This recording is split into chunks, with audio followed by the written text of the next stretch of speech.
सुनिया। नाम दे सुनने करके बंदे दे अंदर सत, संतोख, ज्ञान, दया, धर्म, विचार, खेमा, धीरज सारे गुण जिहड़े ने नाम दे बूटे नूं लगदे ने। इत्थे दुनिया च आपां अड अड बूटे बीजदे आ, अंब दा वखरा, आड़ू दा वखरा, अनार दा वखरा, पर ये नाम दे बूटे नूं सारे गुण इकट्ठे ही लग जांदे ने। जिथे नाम आ जाए उत्थे सुते सिद्धी बंदा अपने आप ही सत प्रतगी हो जाता है, संतोखी हो जाता है, ज्ञानवान हो जाता है। सिर्फ नाम नूं सुनना है बस। नाम दे सुनन नाल ही इन्नियां चीज़ां हिरदे च प्रगट हो जांदियां। जे सत रखण वालिਆਂ ਨੂੰ ਪੁੱਛੇ ਤੈਨੂੰ सत कित्थों मिलिया, वो कहता भाई मैं श्रवण किया, कथा कीर्तन नाम, तां मैनूं सत मिलिया। सो बाबा दीप सिंह जी जति सती संतोखी ज्ञानी महापुरुष सत रखण वाले जद 30,000 लड़कियां छड़ा लियां, फिर अखीर ते जाके चंबे वाले राजे की दोहती,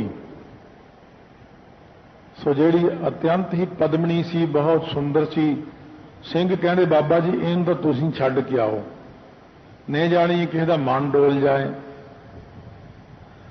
बाबा जी कहते मैं छड्ड तां आवांगा पर 5 सिंह नाल लैके जावांगा। जे बंदे दे मन च बेईमानी होवे ना, वो कहना कोई नहीं मैं कल्ला ही छड्ड आऊंगा। पर ये जति सती संतोखियां दी वार्तालाप है भी जिहड़ी आपां ने ग्रहण करनी सुन के। कहते नहीं भाई 5 सिंह मेरे नाल जाणगे, क्योंकि गुरु ने कहा 5 सिंह किला हुंदा, मैं किले विच रह के जाऊंगा। सत रखिया उन्होंने, पुराणियां विचों संतोख रखिया। चुणक ऋषि ने, परमेश्वर ने उन्होंने परखिया। सो 7 दिन का भुखा, इस्त्री समेत, लड़की नाल है, थोड़े जे चौल मिले, कुंडा सोटा लैके वो चौल रगड़े चंगी तरह, विच पानी पाया, शक्कर पाई, शरदाई जी बना के 4 बाटे तैयार करके पीण लगे। एक बाटा परमेश्वर के नाम का कढ़ता, 3 आप पीण लगे। परमेश्वर ने सोचा परख लईए दी, संतोखी तो बड़ा सुनिया इनू। परख लैण वास्ते जो आए, ब्राह्मण का रूप धारिया, कहते बई कुछ खाण नूं मिलेगा, कहते आ एक बाटा परमेश्वर के नाम का कढ़िया लै लो। पी के कहते मैं असल च ना कई दिन का भुखा, ये नाल तां मेरी जाड़ भी गिली नहीं हुई, होर दिओ। चुणक ऋषि ने फिर अपने वाला बाटा देता, चलो मैं फिर होर पी लांग कितों। कहना जी मेरे तां ले तृप्ति नहीं हुई। फिर वो इस्त्री कहती चलो मेरे वाला बाटा पी लो। कहता भी रज जा माड़ा जा आ जा, आ जिहड़ा बाटा एक होर पिया ये भी मैनूं दे दिंदे, वो उन्हां दी लड़की दा सी। कहने चलो ये भी पी लो। जो पी लिया तो परमेश्वर कहने लगे भी हुण तू की करेगा, कित्थों लेगा, कित्थों खाएगा। तो चुणक ऋषि कहने लग्या मैनू आपे परमेश्वर देवेगा। जदों इन्नी गल देखी कि इन्ना विश्वास इस बंदे का, वो परमेश्वर ने 7 दिन भुखा आप ही रखिया सी उन्होंने, भी एवें अपने आप को कोई भगत कहाउण लग जाते हैं, कोई संतोखी कहाउण लग जाता। देखिए तो सही किन्ना क संतोखी है। जदों जाके परमेश्वर ने पूछया, कहने मैनू आपे वाहिगुरु होर देवेगा, परमेश्वर देवेगा। परमेश्वर खुश हो के प्रगट हो गए। फिर उन्होंने गल नाल ला लिया, धन है चुणक ऋषि तू बड़ा संतोखी, मैं तेनू सुनिया सी तेरा नाम भी बड़ा संतोखी है। जे चुणक ऋषि ने भी पूछिए तुहानू संतोख कित्थों मिलिया, तो वह भी कहेगा सुनिया है, मैं भी नाम नू ही सुनिया भरावो, नाम सुन के मेरे हिरदे च संतोख आ गया। ज्ञान, हुण ज्ञान की प्राप्ति वालियां नू पूछिए, ब्रह्म ज्ञानियां नू पूछिए, जाए पुछो सुहागणी तुसी राविया किन्नी गुणी। सुहागणियां कोल चलीए, ब्रह्म ज्ञानियां कोल चलीए, तुहानू ज्ञान कित्थों होया। कहते मैनू तो आप नहीं पता लग्या, बस मैं तो वाहिगुरु वाहिगुरु वाहिगुरु करदा सी बैठा, आपे ज्ञान हो गया। ਨਾਮ ਨੇ ਆਪੇ ਗਿਆਨ ਦੇਣਾ ਹੁੰਦਾ, ਸਿਰਫ ਆਪਣਾ ਕੰਮ ਹੈ ਵਾਹਿਗੁਰੂ ਕਹਿਣਾ, ਕੰਨਾਂ ਨਾਲ ਸੁਣਨਾ। ਸੁਣਦਿਆਂ ਸੁਣਦਿਆਂ ਆਪਣੇ ਆਪ ਹੀ ਗਿਆਨ। ਇਹ ਮੈਂ ਪਹਿਲੀ ਵਾਰੀ ਹੀ ਪੜ੍ਹਿਆ ਹੈ ਕਿ ਮਹਾਰਾਜ ਨੌਵੇਂ ਪਾਤਸ਼ਾਹ ਨੇ ਉਦੋਂ ਅਖੰਡ ਪਾਠ ਕਰਾਇਆ ਸੀ। ਜਿਹੜਾ ਸਰੂਪ ਮਹਾਰਾਜ ਦੇ ਨਾਲ ਸੀ ਨਾ, ਉਦੋਂ ਮਹਾਰਾਜ ਨੇ ਅਖੰਡ ਪਾਠ 10ਵੇਂ ਪਾਤਸ਼ਾਹ ਦੇ ਅਵਤਾਰ ਦਿਹਾੜੇ ਦੇ ਸੰਬੰਧ ਵਿੱਚ ਹੀ ਕਰਾਇਆ ਸੀ। ਗਊ ਘਾਟ ਗੁਰਦੁਆਰੇ ਉਦੋਂ ਮਹਾਰਾਜ ਦੇ ਕੋਲੇ ਸੰਗਤ ਨੇ ਇਹ ਸ਼ਿਕਾਇਤ ਕੀਤੀ ਸੀ, ਇਹ ਜਿਹੜਾ ਸੇਠ ਜਗਤਮਲ ਤੁਹਾਡਾ ਤੁਸੀਂ ਕਹਿੰਦੇ ਹੋ ਬੜਾ ਵੱਡਾ ਗੁਰਸਿੱਖ ਹੈ, ਕਈ ਸੰਗਤਾਂ ਕਹਿੰਦੀਆਂ ਅਸੀਂ ਇਹਨੂੰ ਇਸ਼ਨਾਨ ਕਰਦੇ ਨੂੰ ਨਹੀਂ ਦੇਖਿਆ, ਇਹ ਕਾਹਦਾ ਸਿੱਖ ਹੈ? ਮਹਾਰਾਜ ਕਹਿੰਦੇ ਕੋਈ ਨਹੀਂ, ਇਸ਼ਨਾਨ ਕਰਦੇ ਵੀ ਦੇਖ ਲਾਂਗੇ। ਉੱਥੇ ਸਤਿਗੁਰੂ ਨੇ ਰੈਣ ਸਬਾਈ ਕੀਰਤਨ ਰੱਖਤਾ, ਰਾਤ ਸਾਰੀ ਰਾਤ ਭਾਈ ਕੀਰਤਨ ਹੋਵੇਗਾ। ਸਾਰੀ ਰਾਤ ਕੀਰਤਨ ਹੁੰਦਾ ਰਿਹਾ, ਨਾਮ ਅਭਿਆਸ ਚੱਲਦਾ ਰਿਹਾ। ਸਤਿਗੁਰੂ ਕਹਿੰਦੇ ਲਓ ਭਾਈ ਜਗਤਮਲ ਤੇ ਨਿਗਾਹ ਰੱਖਿਓ, ਹੁਣ ਇਹ ਕਦੋਂ ਇਸ਼ਨਾਨ ਕਰਦਾ। ਰਾਤ ਨੂੰ ਦੇਖਿਆ ਸੰਗਤ ਵਿੱਚੋਂ ਉੱਠ ਕੇ ਜਗਤਮਲ ਚਲਿਆ ਗਿਆ, ਇੱਕ ਪਾਸੇ ਇੱਕ ਬੱਚਾ ਬਣਿਆ ਹੋਇਆ ਸੀ, ਕੱਪੜੇ ਉਤਾਰ ਕੇ ਉਹ 'ਚ ਬੈਠ ਗਿਆ। ਇੱਕ ਕਾਲੇ ਰੰਗ ਦੀ ਗਊ ਆਈ, ਉਹਨੇ ਮੂੰਹ ਖੋਲ੍ਹਿਆ ਆਪਣਾ, ਉਹਦੇ ਵਿੱਚੋਂ ਜਿਵੇਂ ਕਾਫੀ ਮੋਟੀ ਧਾਰ ਪਾਣੀ ਦੀ ਪਈ ਉਹਦੇ ਤੇ। ਇਸ਼ਨਾਨ ਕਰ ਲਿਆ, ਜਿਹੜਾ ਪਾਣੀ ਡੁੱਲਿਆ ਸੀ ਉਹਦੇ 'ਚ ਉਹ ਗਊ ਲਿਟਣ ਲੱਗ ਪਈ, ਉਹ ਚਿੱਟੇ ਰੰਗ ਦੀ ਹੋ ਗਈ ਕਾਲੇ ਤੋਂ। ਜਦ ਉਹ ਚੱਲੀ ਗਊ ਤਾਂ ਗੁਰਸਿੱਖਾਂ ਨੇ ਅੱਗੋਂ ਦੋ ਜਣਿਆਂ ਦੀ ਜਿਹੜੇ ਪਹਿਰਾ ਲੱਗਿਆ ਜਾ ਕੇ ਗਊ ਨੂੰ ਪੁੱਛਿਆ ਤੂੰ ਕੌਣ ਹੈ, ਸੱਚ ਦੱਸ। ਉਹ ਆਪਣੇ ਅਸਲੀ ਰੂਪ ਵਿੱਚ ਆ ਗਈ। ਅਸਲੀ ਰੂਪ ਵਿੱਚ ਆ ਕੇ ਕਹਿੰਦੀ ਮੇਰਾ ਨਾਮ ਗੰਗਾ ਹੈ। ਲੋਕ ਗੰਗਾ ਤੇ ਨਹਾਉਣ ਜਾਂਦੇ ਨੇ, ਪਰ ਮੈਂ ਗੁਰਸਿੱਖਾਂ ਦੇ ਇਸ਼ਨਾਨ ਕੀਤੇ ਹੋਏ ਜਲ ਦੇ ਵਿੱਚ ਇਸ਼ਨਾਨ ਕਰਕੇ ਆਪਣੇ ਪਾਪ ਲਾਉਂਦੀ। ਆਖੋ ਸਤਨਾਮ ਸ੍ਰੀ। ਦੇਖੋ ਉਹ ਕਹਿੰਦੀ ਜਿੱਥੇ ਸੰਗਤ ਇਸ਼ਨਾਨ ਕਰਦੀ ਹੈ ਉਹ ਥਾਂ ਦਾ ਜਿਹੜਾ ਡੁੱਲਿਆ ਹੋਇਆ ਪਾਣੀ ਹੈ ਉਹ ਪਾਣੀ ਮੇਰੀ ਮੈਲ ਲਾਉਂਦਾ ਹੈ, ਪਰ ਆਪਾਂ ਨੂੰ ਯਕੀਨ ਨਹੀਂ ਆਉਂਦਾ। ਦੇਖ ਲਓ ਉਹਨਾਂ ਨੂੰ ਯਕੀਨ ਹੈ ਇੰਨਾ। ਜਦ ਉਹਨਾਂ ਨੇ ਪੁੱਛਿਆ ਬੜੇ ਹੈਰਾਨ ਹੋਏ ਮਹਾਰਾਜ। ਫਿਰ ਮਹਾਰਾਜ ਨੌਵੇਂ ਪਾਤਸ਼ਾਹ ਕੋਲ ਆ ਕਹਿੰਦੇ ਮਹਾਰਾਜ ਅਸੀਂ ਤਾਂ ਸੋਚਿਆ 2 ਵਜੇ ਉੱਠਦਾ ਹੋਣਾ, ਇਹ ਤਾਂ ਰਾਤ 12 ਵੱਜ ਕੇ ਬਸ ਕੁਝ ਮਿੰਟ ਹੀ ਉੱਤੇ ਹੋਏ ਸੀ, ਇਹ ਤਾਂ 12 ਵਜੇ ਨਹਾ ਲੈਂਦਾ। ਮਹਾਰਾਜ ਕਹਿੰਦੇ ਫਿਰ ਇਸ ਕਰਕੇ ਤੁਹਾਨੂੰ ਦਿਖਾਇਆ ਸੀ ਵੀ ਇਹ ਸਾਡਾ ਬ੍ਰਹਮ ਗਿਆਨੀ ਗੁਰਸਿੱਖ ਹੈ, ਇਹਦਾ ਕਿਸੇ ਨੂੰ ਪਤਾ ਨਹੀਂ ਇਹਦੇ ਅੰਦਰ ਬ੍ਰਹਮ ਗਿਆਨ ਹੈ। ਉਹ ਕੀ ਕਰਦਾ ਸੀ ਵੀ ਦੇਸੀ ਘਿਓ, ਹਲਵਾਈ ਸੀ ਉਹ, ਦੇਸੀ ਘਿਓ ਲੈ ਕੇ ਉਹਦੀਆਂ ਜਲੇਬੀਆਂ ਬਣਾ ਕੇ ਸੰਗਤ ਨੂੰ ਛਕਾਉਂਦਾ। ਉਹਦਾ ਇਹੀ ਕੰਮ ਸੀ, ਬਸ ਬਣਾਈ ਜਾਣਾ ਛਕਾਈ ਜਾਣਾ, ਬਣਾਈ ਜਾਣਾ ਛਕਾਈ ਜਾਣਾ। ਉਹ ਸੰਗਤ ਨੂੰ ਜਲੇਬੀਆਂ ਹੀ ਖਵਾਈ ਜਾਂਦਾ ਸੀ। ਉਹ ਵਾਹਿਗੁਰੂ ਦੀ ਕਿਰਪਾ ਨਾਲ ਗੰਗਾ ਨੇ ਉੱਥੇ ਇਸ਼ਨਾਨ ਕਰਾਤਾ।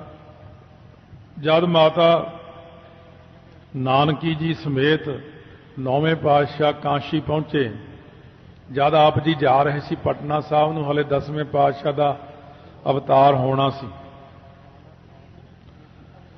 ਸੋ ਉਸ ਵਕਤ ਮਾਤਾ ਨਾਨਕੀ ਜੀ ਉਹਨਾਂ ਦਾ ਫੁਰਨਾ ਬਣ ਗਿਆ। ਨੌਵੇਂ ਪਾਤਸ਼ਾਹ ਜੀ ਦੇ ਮਾਤਾ ਜੀ ਦਾ ਕਾਫੀ ਬਿਰਧ ਸਨ। ਕਹਿੰਦੇ ਬੇਟਾ ਆਪਾਂ ਮਸਾ ਤਾਂ ਆਏ ਆ ਇਸ ਪਾਸੇ, ਮੇਰਾ ਇਰਾਦਾ ਮੈਂ ਗੰਗਾ ਨਹਾ ਲਵਾਂ।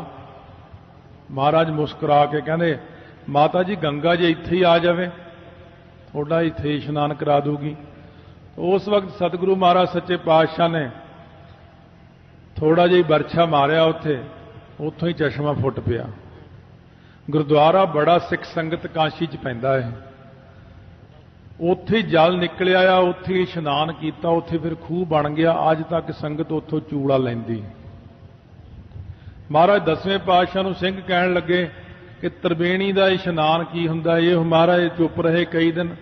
ਜਦ ਗੁਰੂ ਕੇ ਲਾਹੌਰ ਸਤਿਗੁਰੂ ਮਹਾਰਾਜ ਦਾ ਪਹਿਲਾ ਆਨੰਦ ਕਾਰਜ ਮਾਤਾ ਜੀਤ ਕੌਰ ਨਾਲ ਹੋਣਾ ਸੀ, ਸਤਿਗੁਰੂ ਜੀ ਉੱਥੇ ਸਾਰਿਆਂ ਸਮੇਤ ਹੀ ਪਹੁੰਚੇ ਹੋਏ ਸੀ। ਮਹਾਰਾਜ ਸੱਚੇ ਪਾਤਸ਼ਾਹ ਨੂੰ ਧੋਬੀ ਲੰਘਿਆ ਜਾ ਰਿਹਾ ਸੀ ਜਿਹੜਾ ਮਹਾਰਾਜ ਦੇ ਬਸਤਰ ਧੋਂਦਾ ਸੀ। ਮਹਾਰਾਜ ਕਹਿੰਦੇ ਕਿਉਂ ਬਈ ਬਸਤਰ ਧੋਤੇ ਗਏ ਸਾਰੇ? ਕਹਿੰਦੇ ਮਹਾਰਾਜ ਬਸਤਰ ਮੈਂ ਇਧਰੋਂ ਕੱਪੜੇ ਚੱਕ ਕੇ ਉਧਰ ਜਾਣਾ ਉੱਧਰ ਜਾਣਾ, ਇੱਥੇ ਪਾਣੀ ਦੀ ਬੜੀ ਕਮੀ। ਮਹਾਰਾਜ ਜੀ ਨੇ ਜਿਹੜਾ ਬਰਛਾ ਪਕੜਿਆ ਹੋਇਆ ਸੀ ਜ਼ੋਰ ਨਾਲ ਪੱਥਰ ਵਿੱਚ ਬਰਛਾ ਗੜ ਦਿੱਤਾ ਆਪਣਾ, ਫਿਰ ਇੱਕੋ ਹੱਥ ਨਾਲ ਹੀ ਉੱਪਰ ਨੂੰ ਖਿੱਚ ਦਿੱਤਾ। ਉੱਥੋਂ ਇੱਕ ਧਾਰਾ ਵਹਿ ਤੁਰੀ। ਸੋ ਬੀਬੀ ਵੀਰੋ ਜੀ 6ਵੇਂ ਪਾਤਸ਼ਾਹ ਦੀ ਸੁਪੁੱਤਰੀ, ਉਹਨਾਂ ਦੇ ਪੁੱਤਰ ਅੱਗੇ गुलाब राय हुणी, ये सारे जने उत्थे ही खड़े सी। पंजे बड़े तकड़े योधे सी, उन्हां चों एक दे मन च माण आ गया, ये तो मैं भी कर सकदा, अंदर ही सोचदा। महाराज ने दूसरा बरछा मारिया, कहने लै भी गुलाब राय तू कढ के दिखा। वो जोर ला ला के हट गया, वो तो बरछा ही ना निकलिया। महाराज कहने बस तू तो कह सी ये काम मैं वैसे ही करना। महाराज जी ने फिर बरछा कढ़ता। फिर ਉਹਦੇ होर भरा दे मन च आ गया भी मैं कढ़ दिंदा ये तां। फिर महाराज ने एक बरछा होर मारिया, तू भी कढ़ के देख लै। जदों ਉਹਨੇ भी जोर लाया ना निकलिया, महाराज ने सुभावक ही खिच दिता बाहर। सतगुरु कहंदे ये तां साडा ही कौतक सी, असीं इत्थे तरबेणी प्रगट करनी सी। फिर सतगुरु ने गुरु के लाहौर गंगा जमुना सरस्वती तिन्ने उत्थे ही प्रगट कर दित्तियां। मतलब कहण दा कि वो बनाउण वाले आप ही ने सारा कुछ। आम लोकां लई गंगा जमुना सरस्वती वड्डियां, पर सतगुरु लई नहीं। सतगुरु महाराज कहने तीर्थ वड्डा जिहड़ा वो सतगुरु ग्रंथ साहिब महाराज जी वड्डे तीर्थ ने। फिर एक सिंह कहना महाराज, कई हुंदे ना विच प्रेमी, महाराज हुण ये तां तुसीं दिखातियां गंगा जमुना सरस्वती, महाराज समुंदर भी हुण इत्थे ही दिखा दिओ। समुंदर नहीं असीं कदे देखिया सारियां संगतां ने। महाराज कहने समुंदर तां मेरा नीला ही दिखा देगा तुहानूं। कह नीलिया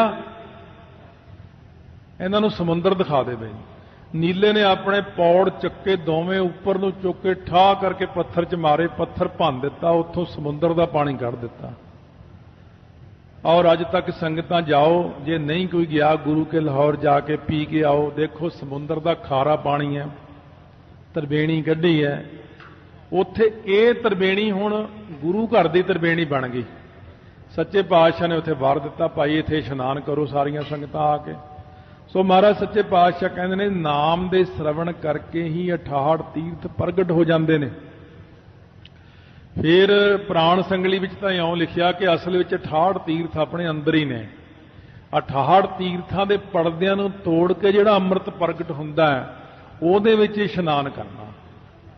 असल तो 68 तीर्थ अपने अंदर ने, एक बाहर भी ने 68 तीर्थ, एक 68 तीर्थ अपने अंदर ने। नाम श्रवण करके 68 तीर्थां दे पड़दे तोड़ के उदों बाद जिहड़ा अंम੍ਰਿਤ प्रगट हुंदा ਉਹਦੇ ਵਿੱਚ इशनान करना।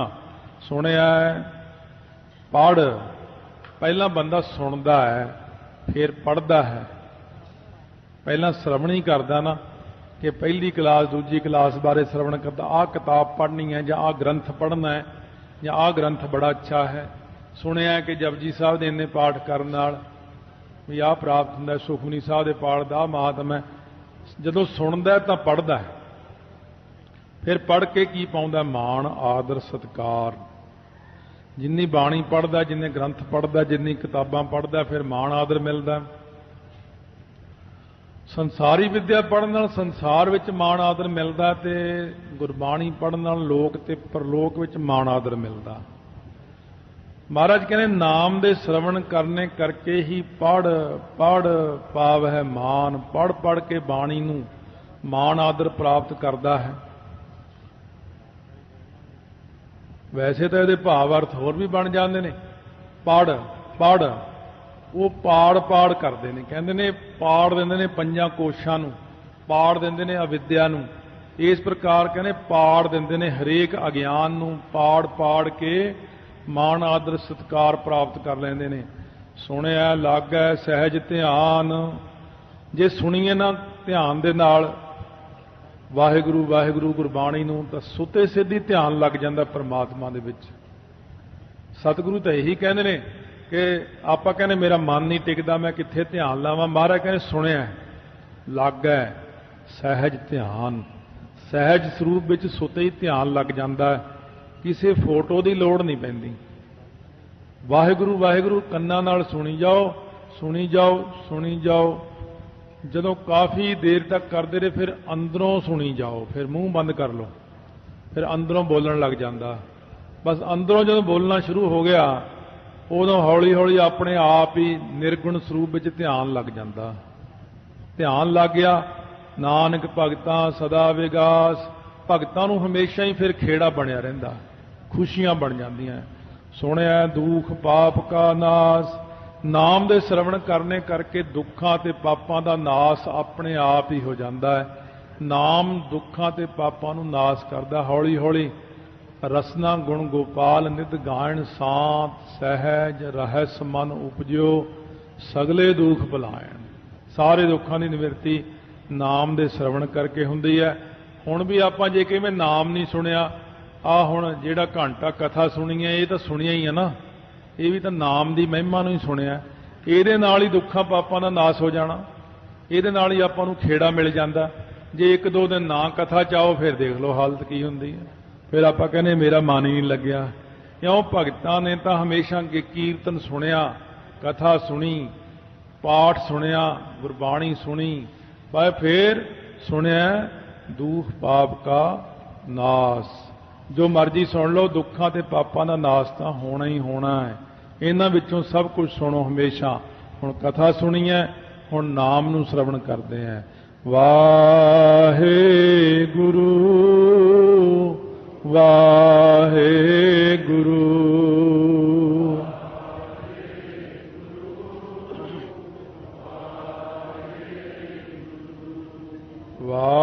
ਵਾਹਿਗੁਰੂ ਵਾਹਿਗੁਰੂ।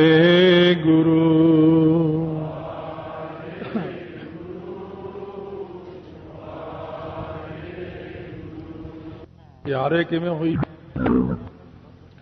ਸੋ ਸਤਿਗੁਰੂ ਮਹਾਰਾਜ ਫਰਮਾਉਂਦੇ ਨੇ, ਸੁਣਿਆ ਲਾਗੈ ਸਹਿਜ ਧਿਆਨ। ਇਹਦੇ ਵਿੱਚ ਇੱਕ ਪ੍ਰਮਾਣ ਸੀ, ਉਹ ਫਿਰ ਟਾਈਮ ਹੋ ਜਾਂਦਾ ਕਈ ਵਾਰੀ, ਫਿਰ ਪ੍ਰਮਾਣ ਰਹਿ ਜਾਂਦਾ। ਇਹ ਅਖੀਰਲੀ ਪੰਕਤੀ ਸੀ ਇਸ ਪੌੜੀ ਦੀ। ਸੁਣਨ ਦੇ ਨਾਲ ਸਹਿਜੇ ਧਿਆਨ ਦਾ ਜੁੜਨਾ ਹੈ, ਜਿਹੜਾ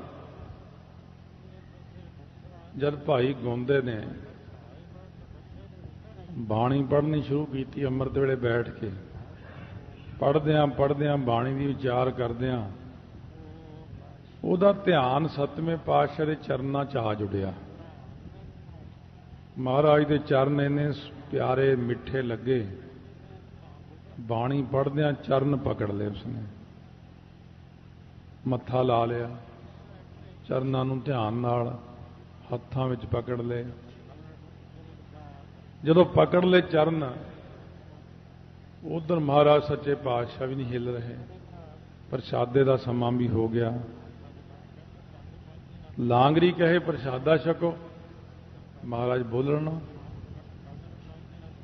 ਨਾਲ ਦੇ ਨੇ ਹਟਾਇਆ, ਬਈ ਨਹੀਂ ਅੱਜ ਕੋਈ ਗੱਲ ਹੈ।